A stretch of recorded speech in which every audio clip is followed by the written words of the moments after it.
Nobody can stop this flow. Hallelujah. Hallelujah.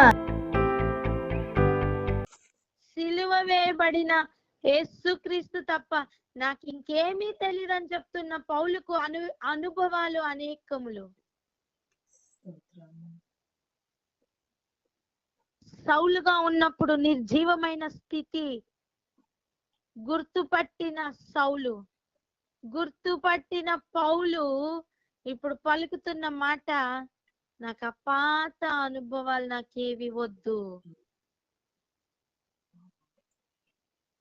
Maybe Nicholas కూడా అలాంటి తీర్మానం ఒకటి తీసుకొని ఉంటే బాగుండేదేమో.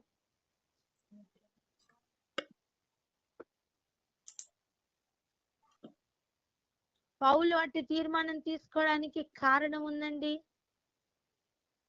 తనతో ఉన్నవారు అనేకులు తప్పిపోతున్న కాలంలో ఇదిగో ఒకసారి వెలిగించి అనేకులను ఇక నిలబడతారులే అని ధైర్యముతో ఇంకొక పట్టణానికి వెళ్ళొచ్చేసరికి వీళ్ళు ఆరిపోతూ కదిలిపోతూ అక్కడికి ఇక్కడికి ఆహారం అయిపోతూ తొలగిపోతూ ఉన్న వారిని చూసి కడుపు తరుక్కుపోతూ ప్రసవ వేదనతో పలుకుతున్న అనేకమైన మాటలు.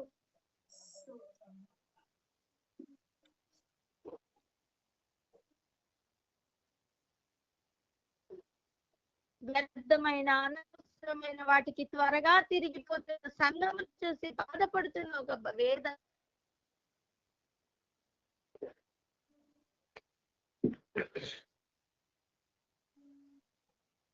ఈరోజు ఒక తీర్మానం తీసుకుంటున్న పౌలును మనం చూస్తున్నాం. మీ వద్ద నేను ఎలా ఉండాలనుకున్నాను, సిలువ వేయబడిన యేసుక్రీస్తుని తప్ప నేను ఇంకేది ఎరుగను అని చెప్తున్న మాటలో ఇంటెన్సిటీ ఈరోజు అర్థమే. ఒకప్పుడు సౌలుగా ఉన్న వ్యక్తి సిలువ వేయబడిన యేసు ప్రభుని అంగీకరించలేదు.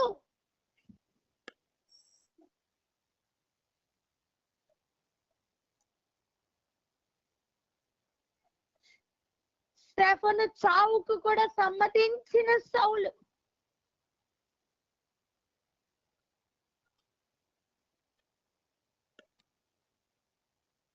ఎన్ని రోజులు అయి ఉంటదండి? స్టెఫను చావుకి ఎంతకాలం పట్టింటది యేసు ప్రభుకి స్టెఫన్ చావుకి చెప్పండి. పస్కా పండుగ రోజు యేసు ప్రభు చనిపోయారు.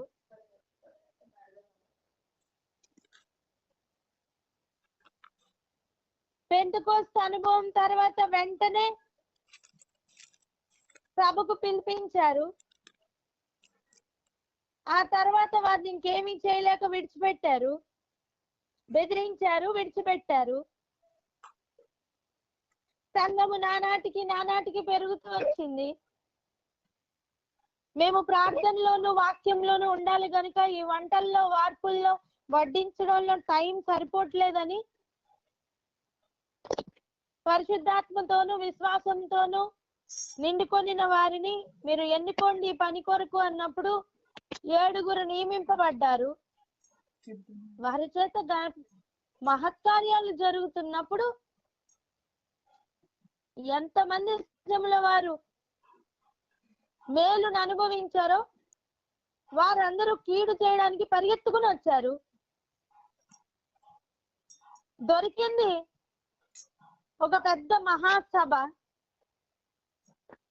ఎదురు చూస్తున్న వారందరూ ఏకమయ్యారు. వారిలో ఒకడే సౌలు కాదా?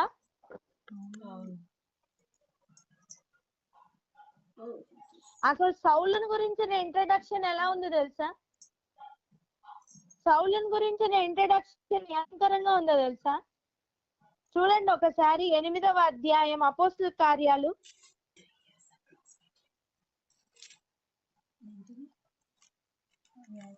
1-3 వచనాలు చదవండి. అపోస్తుల కార్యములు 8వ అధ్యాయము 1-3 వచనములు. ఆ కాలమందు యెరూషలేములోని సంఘమునకు గొప్ప హింస కలిగినందున అపోస్తలులు తప్ప అందరూ యూదయ సమరయ దేశముల యందు చెదిరిపోయిరి.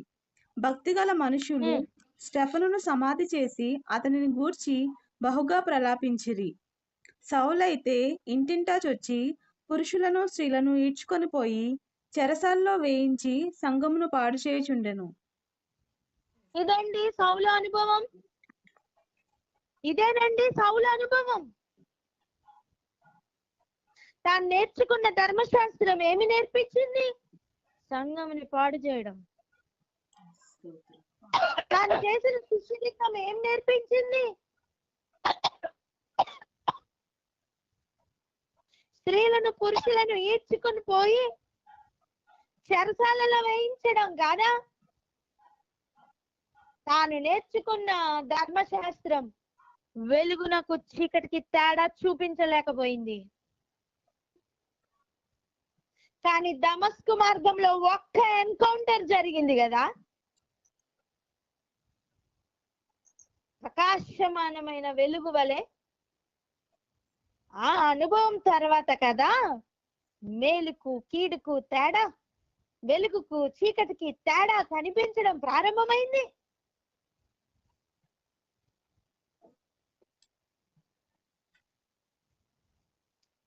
స్టెఫను చనిపోయినప్పుడట సమాధి చేసి అతని గురించి బహుగా ప్రలాపించారట. ఎవరు? భక్తి గల మనుష్యులు. వెంటనే సౌలు గురించి అందుకున్నారు. సౌలు అయితే అని అంటే ఎంత ఆపోజిట్ గా ఉన్నాడు. అటువంటి సౌలు ఈ రోజు మార్పు పొందిన వెంటనే చెప్తున్న మాట, సిలువ వేయబడిన యేసుక్రీస్తును తప్ప ఇంకా ఏది నేను ఎరుగనని నిశ్చయించుకొంటిని. హల్లెలూయా.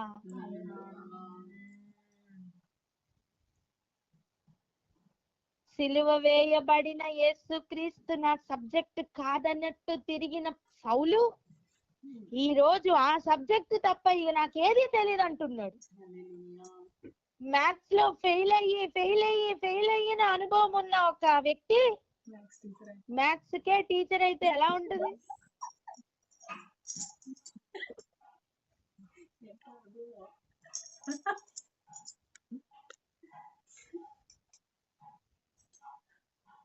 అదే అనుభవంలో ఉన్నాడండి సౌలు. ఆ విలువ తెలుసు, ఆ ఓడిపోయిన అనుభవం తెలుసు, ఆ అపనమ్మకత్వం యొక్క ఆ పరిస్థితి ఎలా ఉంటుందో తెలుసు, ఆ అవిధేయత యొక్క విలువ తెలుసు, ఆ అజ్ఞాన స్థితి తెలుసు. జ్ఞానం జ్ఞానం జ్ఞానం అనుకుంటూ అజ్ఞానముగా పరిగెత్తిన కాళ్ళు ఆయనతో రోజు మాట్లాడుతూనే ఉంటాయి. సంఘంను పాడు చేస్తున్న చేతులు ఇక రోజు పలకరిస్తూనే ఉంటాయి.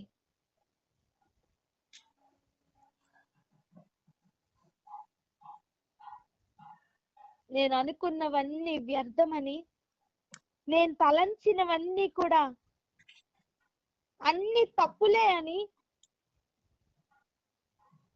తెలుసుకున్న రోజు ఒక పాఠానికి వచ్చాడు. సిలువ వేయబడిన యేసుక్రీస్తు తప్ప నాకు ఇంకేమీ తెలీదు. ఊరికనే రాలేదు నా అనుభవానికి. ఆ అనుభవం నుండి తప్పించుకొని పారిన సౌలు, ఆ అనుభవం తప్ప ఇంకొకటి తెలియదన్నట్లుగా మారిన పౌలు. నువ్వు ఎంత దూరం దేవుని విడిచి పరిగెడతావు, దేవుడు మాత్రమే నా ప్రాణాధారమని తిరిగే రోజులు ఇక ఆసన్నమయ్యాయి.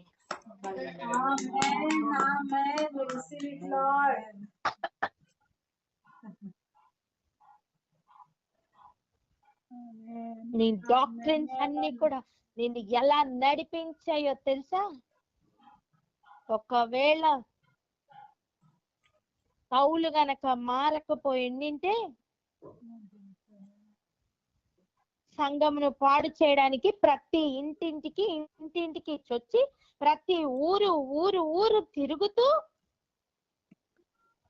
చూస్తూ ఊరుకుంటాడా పునరుద్ధానుడైన యేసు ప్రభు?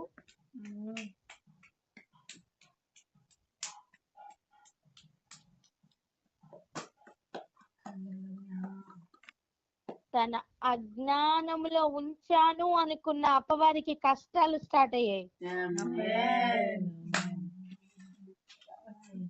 ఇంతకాలం కళ్ళు తెరవకుండా ఆపాను అనుకుంటూ గుడ్డితనంలోనే మగ్గించి ఉంచాను అనుకున్న ఆకాశ మండలంలో అందరి కండ్లను మూయించి వేస్తున్నాను అనుకుంటూ విర్రవీగిన ఆ ప్రకృతిని ఆ ఆ ప్రకృతిని కూడా శాసిస్తున్న ఆ గుడ్డి దేవత ఇక దానికి చోటు లేదు అని, ఇక దాని కబంధాల్లో నుంచి అందరూ విడిపించబడిపోతున్నారు అని దానికి టెన్షన్ స్టార్ట్ అయింది.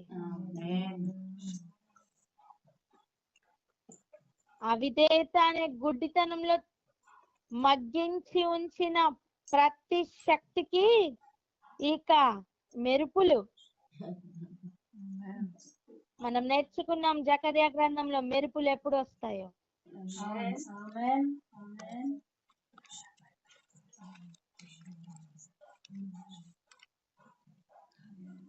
ప్రతి సౌలు పౌలే మారుగాక. ఒక మాట చెప్పనివ్వండి. చూడండి, నైలు నదిలో ఉన్న పెద్ద ముసలి ఉంది, ఐగుప్తులో ఉన్న ఫరో రాజు ఉన్నాడు. హ్యాండ్ ఇన్ హ్యాండ్ వర్క్ చేస్తారు కదా దాస్యత్వంలో మగ్గించాలని. కానీ గమనించండి, నైలు నదిలో ఉన్న పెద్ద ముసలి యుగ యుగాలు బ్రతుకుతూ వస్తుంది.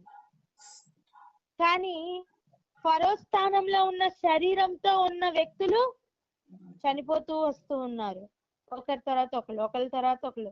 మన లాంగ్వేజ్ లో చెప్పాలంటే ఫరో 1, ఫరో 2, ఫరో 3, ఫరో 4. అంతే కదండి. ఇప్పుడు లేరా పోప్ 1, పోప్ 2, పోప్ 3 ఉన్నారు. అలాగనే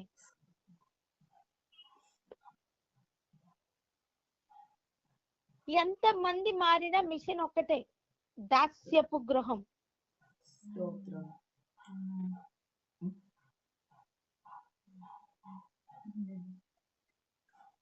నేనేమంటున్నా అంటే, అన్ని తరముల నుండి కూడా దాస్యత్వంలో మగ్గించి ఉంచి ఉంటే ఒక్కసారిగా విడుదల పొందిన జనాంగం చేస్తున్న ప్రతీకారం.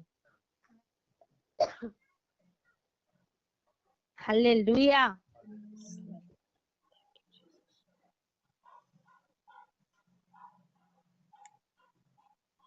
చెప్పండి మాట. విడుదల పొందిన జనాంగం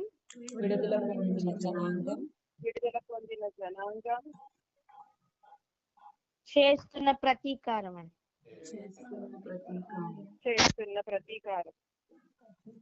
హల్లెలూయా. ఎవరికి చేస్తున్న ప్రతీకారం?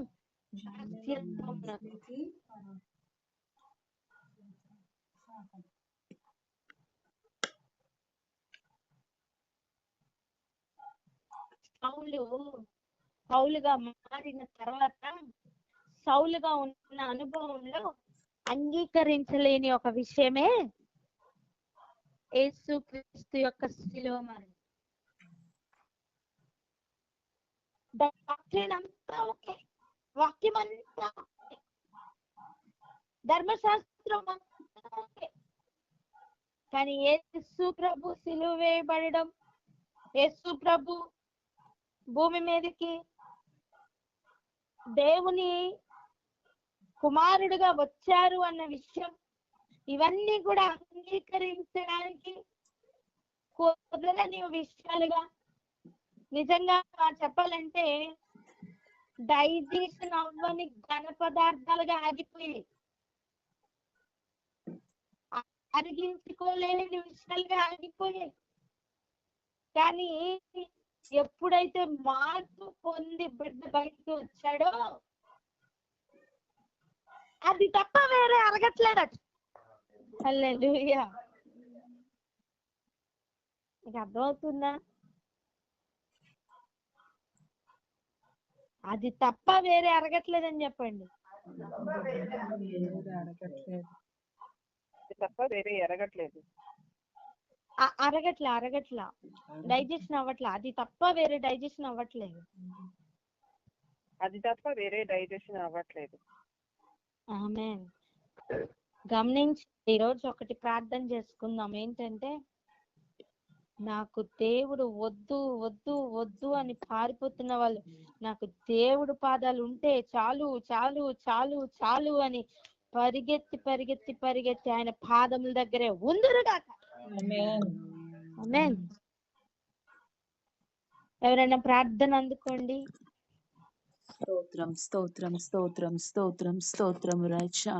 అయ్యా ప్రభువా నాయన, నీ దాసుని జీవితంలో వచ్చినటువంటి ఒక ట్రాన్స్ఫర్మేషన్ యొక్క షిఫ్ట్ ని మాకు చూపిస్తూ మా స్థితిని కూడా నా తండ్రి మాకు మరి ఒకసారి జ్ఞాపకం చేస్తున్న దైవమా నీకు స్తోత్రము తండ్రి.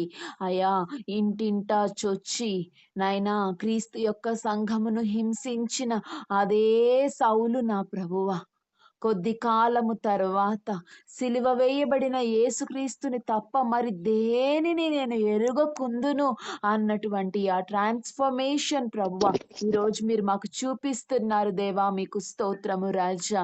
నాయనా తండ్రి ప్రభువా, అయ్యా ఏవేవో ట్రాప్స్ ప్రభువా, పరిశుద్ధులతో పిలువబడి పరిశుద్ధులుగా నాయనా నియమింపబడినటువంటి వారే ప్రభువా డీవియేట్ అయిపోతున్న అనేక అనుభవములను నా ప్రభువ దాటి వస్తున్నటువంటి అట్టి నిజమైన జ్ఞానములోనికి ప్రభువ ఏ విధంగా అయితే నా తండ్రి అయ్యా నీ యొక్క దాసుణ్ణి మీరు మార్చారో ప్రభువ, మమ్ములందరినీ కూడా నా తండ్రి నాయన ఆ షిఫ్ట్ లోనికి తీసుకురమ్మని వేడుకుంటున్నాము తండ్రి.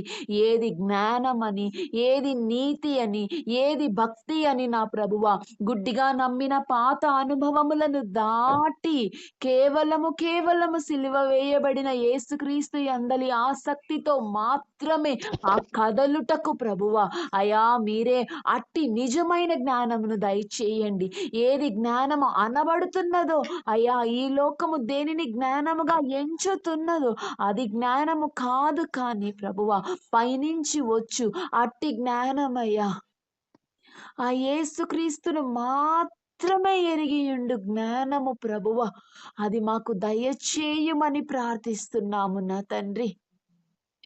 అయ్యా లోకమంతయు మాకు నేర్పించి అయ్యో నేను చేసినదంతా కరెక్టే అనుకుంటున్నటువంటి ప్రతి అంధత్వం యొక్క కాలమును, ప్రతి అవిధేయత యొక్క కాలమును ముగించి ప్రభువ సంపూర్ణ విధేయత కలిగిన కాలములోనికి ప్రవేశించుటకు, నిజమైన జ్ఞానమును వెతుకుతూ ప్రవేశించుటకు మాకు నాయనా నీవు వెలపెట్టి కొన్న ప్రతి ఒక్కరికి అట్టి కృపను దయచేయమని ప్రార్థిస్తున్నామయ్యా.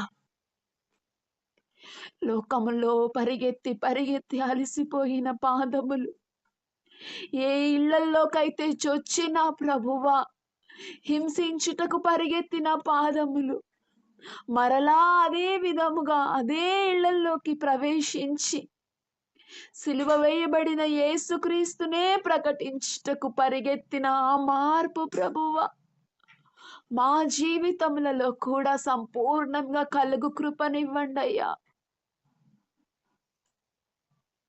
నీ కొరకు ఆసక్తి గల వారిని హింసించిన ఈ చేతులు నీ కొరకు ఆసక్తి కలిగిన వారిని కట్టుటకు ప్రభువా కృప చూపండి తండ్రి.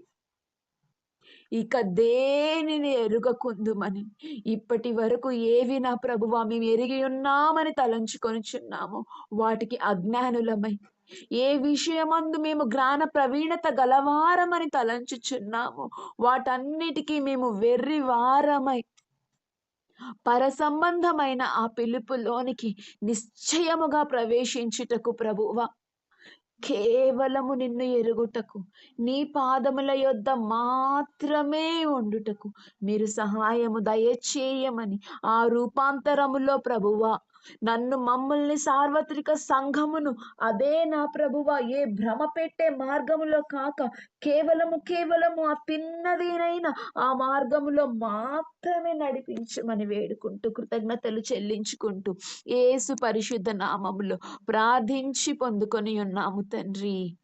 ఆమేన్. ఆమేన్ ఆమేన్. హల్లెలూయా.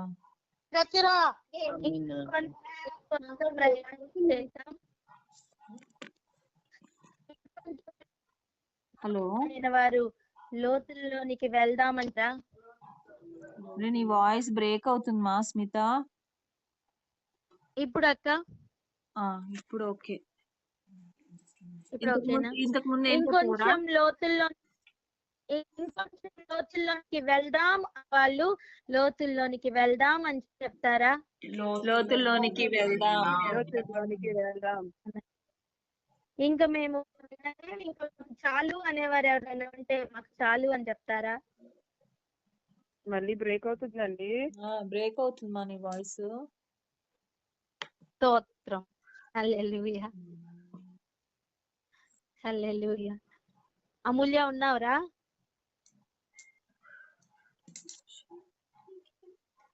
అమూల్య యాడ్ అయిందండి. నాకు యాడ్ అవ్వలేదండి. యాడ్ అయ్యింది అక్క, యాడ్ అయి ఉన్నాను కానీ ఒక 2 నిమిషాల్లో ఇంటికి వెళ్తాను కా ఉండదు. Okay okay. అందరూ యాడ్ అయ్యారా లేదా అని అడుగుతున్నా. Right right. చూడండి ఇప్పుడు వినిపిస్తుందా లేదా చెక్ చేయరా? వినిపిస్తుంది, కొంచెం కట్ అయినట్టు అప్పుడప్పుడు వస్తుంది. ఓకే. హల్లెలూయా. ప్రార్థన పూర్వకంగా గ్రౌండ్ ప్రేయర్ లో కొంతమంది ఉండండి. స్తోత్రం. చెప్దాం, మనం లోతుల్లోనికి వెళ్దామని చెప్దాం. మనం లోతుల్లోనికి వెళ్దాం. మన లోతుల్లోకి వెళ్దాం. ఇక చూడండి 8వ అధ్యాయంలో మనం సౌలు గురించిన ఒక మాట చూసామే. 9వ అధ్యాయం వరకు కూడా తన ప్రయాణం ఎలా ఉంది అంటే, ఇక సంఘమును పాడు చేస్తూ ఇంటింటా వచ్చి స్త్రీలను పురుషులను ఈడ్చుకుని వెళ్లే పనిలోనే ఉన్నాడు. కానీ 9వ అధ్యాయంలోకి వచ్చేసరికి ఎంత తారాస్థాయికి వెళ్ళాడో చూడండి. మొదటి వచనం 2వ వచనం దయచేసి చదువుతారా? అపోస్తల కార్యాలు 9.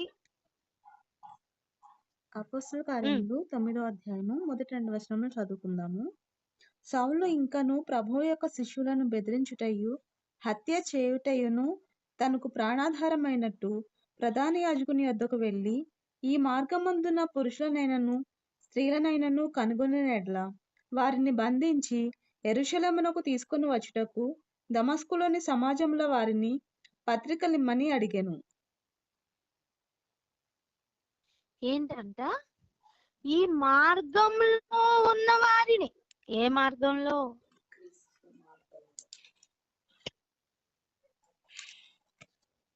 యేసుక్రీస్తు నీతిమంతుడు, నీతి మార్గంలో ఉన్న వారిని ఏం చెయ్యాలట? పురుషులనైనను స్త్రీలనైనను కనుగొంటే వారిని బంధించి యెరూషలేమునకు తీసుకుని వచ్చారు. దమస్కులోని ఉన్న సమాజపు వారికి పత్రికలు ఇవ్వాలట. అంటే ఏంటండి? అఫీషియల్ గా నియమించబడిన ఒక ఆఫీసర్ లాగా బయలుదేరుతున్నాడు. వాలంటీర్ గా అడుగుతున్నాడు తనే.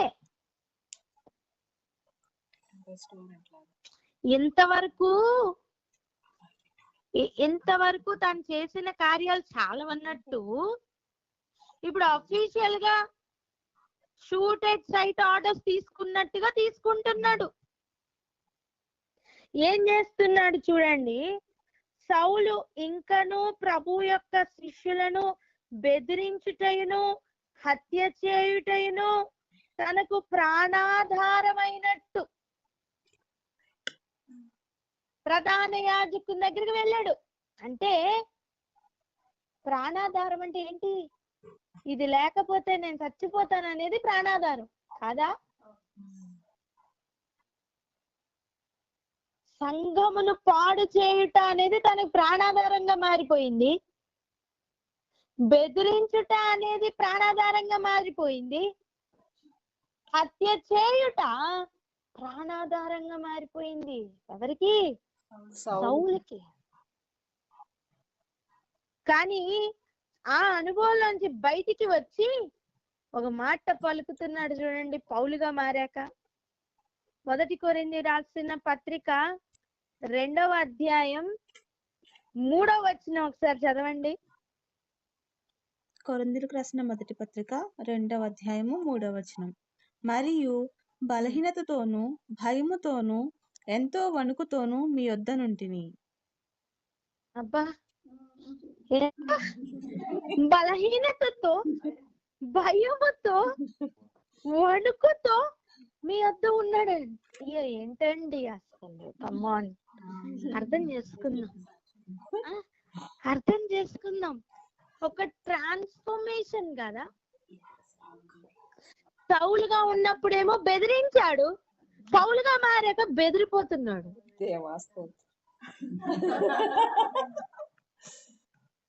సౌలుగా ఉన్నప్పుడు భయపెట్టాడు, పౌలుగా అయిన తర్వాత భయపడుతున్నాడు. ఇంకొక మాట చెప్పనివ్వండి, పట్టణాలను వణికించిన సౌలు పట్టణానికి కూడా వణుకుతూ వెళ్తున్నాడట.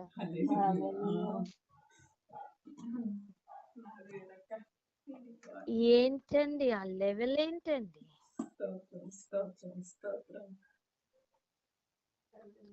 నువ్వు నిజంగా మారాను అంటున్నావా?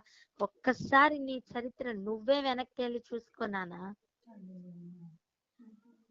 మారిన డేట్ కి ముందు నా బ్రతుకు, మారిన తర్వాత నా బ్రతుకు అని చెక్ చేసుకుంటే అర్థమైపోతుంది నిజంగా మారామా లేదా అని.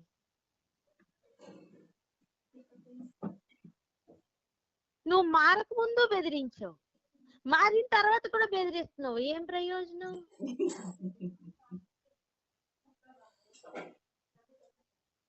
నువ్వు మారక ముందు వణికించావు, మారిన తర్వాత కూడా వణికిస్తున్నావు. ఏం ప్రయోజనం నాన్న? నువ్వు మారక ముందు తిట్టావు, ఇప్పుడు తిడుతున్నావు. ఏం ప్రయోజనం నాన్న? అప్పుడు కుళ్ళిపోయావు, ఇప్పుడు కుళ్ళిపోతున్నావు. ఏం ప్రయోజనం? నీ కుళ్ళు కంపు కొట్టి కొట్టి కొట్టి కొట్టి నీ డస్ట్బిన్ లా తయారయ్యావు. ఏం ప్రయోజనం?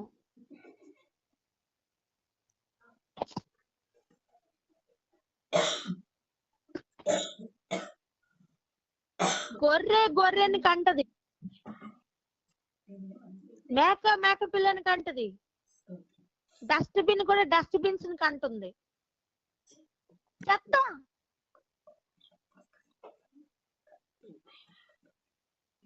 ఏం ప్రయోజనం లేదు.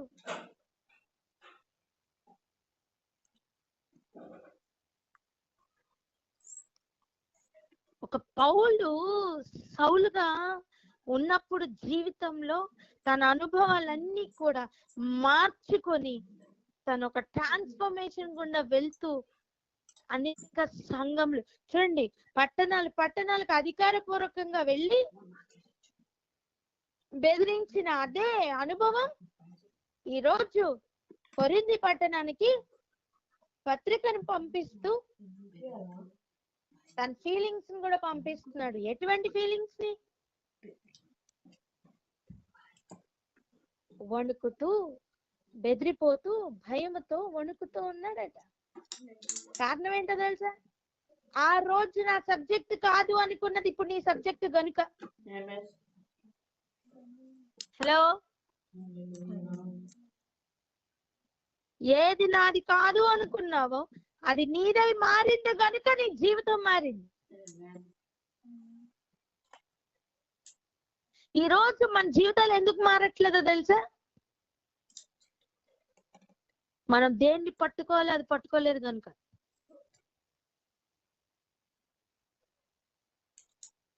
సిలువ వేయబడిన యేసు క్రీస్తు తప్ప నేను ఇంకా ఏమీ ఎరుగను అనే నిశ్చయత తీస్తే తప్ప జీవితంలో మార్పు అనేది రాదు రాదు రాదు. మారేననుకుంటూ మోసపోయిన జీవితం చాలు. ఒకసారి వెనక్కి తిరిగి చూసుకో. యేసుక్రీస్తు పేరెత్తడానికే భయపడుతున్నావు కదా, నువ్వేం మారావు నాన్న? ఆ రోజు సౌలు యేసుక్రీస్తు పేరెత్తడానికి భయపడ్డాడు. పౌలుగా మారిన తర్వాత కూడా భయపడితే ఏం ప్రయోజనం ఉండేది? కొరడా దెబ్బలు తినేవాడా? యేసు ప్రభు అన్న ఒక్కసారి తిన్నారండి 39 దెబ్బలు. పౌలు అయితే 5 సార్లు తిన్నాడట. ఏంటండి ఆ లెవెల్ ఏంటి?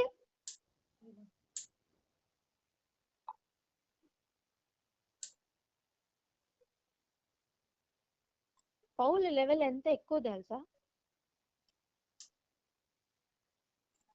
మనం అంటాం ఆయన దైవ కుమారుడండి, యేసు ప్రభు దేవుని కుమారుడు గనుక అన్ని సాధ్యమయ్యాయండి అంటామేమో. కానీ పౌలు అలా అనట్లేదు. ఆయన మిగిలించింది ఏదైనా ఉంటే అది నా మీదకి రావాలంటున్నాడు.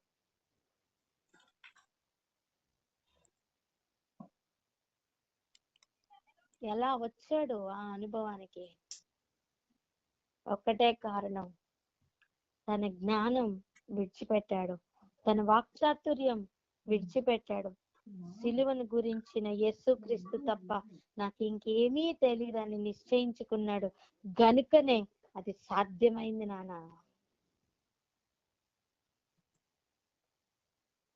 ఈ రోజు నీకు అన్ని కావాలా, అన్ని సబ్జెక్ట్స్ నీవే.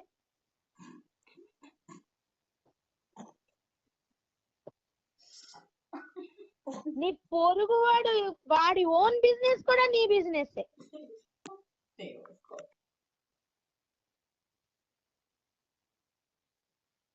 నీ టైం వేస్ట్ చేసుకుంటున్నావు, చెక్ చేసుకో.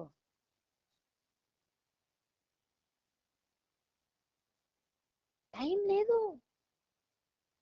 అదే ప్రాణాధారం అన్నట్టు అందరిని బెదిరించుకుంటూ తిరిగిన సౌలు యొక్క జీవితం మార్పు పొంది ఈ రోజు బెదురుతోనూ భయముతోనూ వణుకుతోనూ సంఘముకు తిరుగుతూ నాకు సిలువ వేసి నా క్రీస్తు తప్ప ఇంకేమీ తెలియదని చెప్పి నిశ్చయించుకొని తిరుగుతున్న పౌలు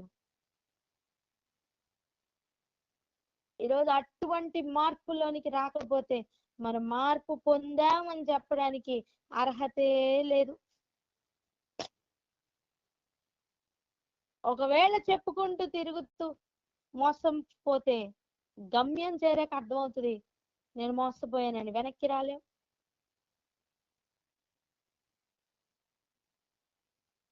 రోజు ఒకటే ప్రార్థన చేసుకుందాం. క్రీస్తుని నమ్మాను అనుకున్న రోజుకి ముందు జీవితం ఒకలా ఉంటే టోటల్ గా ఆపోజిట్ జీవితంలో నెక్స్ట్ లైఫ్ ఉండాలి. ఆమె పూర్తి మార్పులు కనపడాలి నాన్న. క్వైట్ ఆపోజిట్ లైఫ్ అవుతుంది అది. చూడండి, అది సచిన స్థితి అయితే ఇది బ్రతికే స్థితి అయితే ఖచ్చితంగా ఆపోజిట్ లో ఉండదా? అప్పుడు కూడా లెక్క పెట్టుకుని 20 గంటలు పడుకుని ఇప్పుడు కూడా లెక్క పెట్టుకుని 20 గంటలు పడుకుంటే ఏం ప్రయోజనం? అప్పుడు నువ్వు 20 గంటలు పడుకున్నావా, ఇప్పుడు 20 గంటలు లేచి ఉంటావు. అప్పుడు నువ్వు 3 పూట్ల తిన్నావా, ఇప్పుడు 3 పూట్ల పస్తులుండు, ఉపవాసం ఉండు.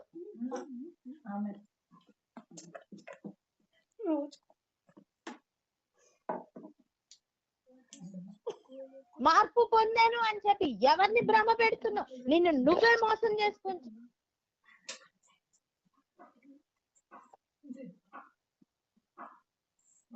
ఆయన పేరు పెట్టాను అనుకుంటున్నావా? పేరుకు తగ్గ జీవితం బ్రతికి చూడు, రోషం అంటే ఏంటో అర్థం అవుతుంది.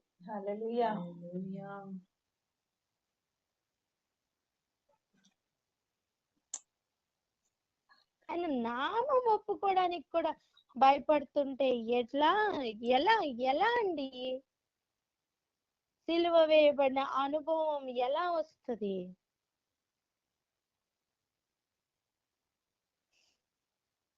ఏదేమైనప్పటికీ కూడా ఈరోజు ప్రార్థన చేసుకుందాం. యేసుక్రీస్తుని నమ్మిన నాటి నుండి నా జీవితంలో మార్పు వచ్చిందా లేదని చెక్ చేసుకుందాం. ఎక్కడెక్కడ మారలేదో ప్రభు చూపిస్తున్నారు. ఆ అన్ని ఏరియాస్ లోని మార్పు పొందుదాం.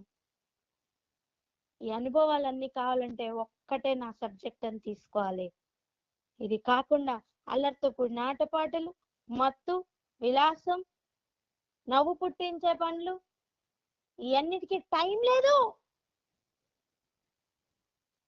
వేరే సబ్జెక్ట్ కి నాకు టైం లేదని చెప్పండి. పాలకండమ్మ ఏం చేస్తున్నారు? వేరే సబ్జెక్ట్ కి నాకు టైం లేదు. వేరే సబ్జెక్ట్ కి నాకు టైం లేదు. హల్లెలూయా. అట్టి తీర్మానం ప్రార్థన చేసుకుందాం అక్క. హల్లెలూయా. ఆమేన్.